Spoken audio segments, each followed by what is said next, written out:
मेहरबान है वो खुदा जो हमारी दुआओं को सुनता और जवाब देता है। हालेलुया।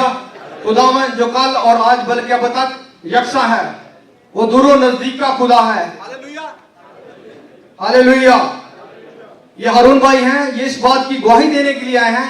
कह रहे मेरी बेटी को जो पाकिस्तान में है, डॉक्टरों ने कहा था कि अपेंडिक्स है और उनका ऑपरेशन करना पड़ेगा।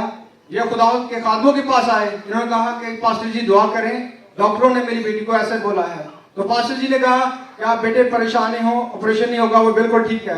और जब वो डॉक्टरों के पास गई, उन्होंने कहा कोई अपेंडिक्स नहीं, वो बिल्कुल ठीक है। Hallelujah hallelujah.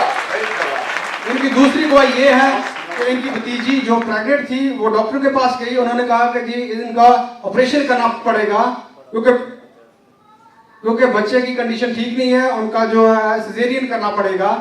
तो ये इन्होंने फिर खुदावंद के खादमों के पास आए, इन्होंने दुआ करवाई और वो बेबी जो है वो नॉर्मल पैदा हुआ, बच्चा और मां बिल्कुल ठीक है। हालेलुया।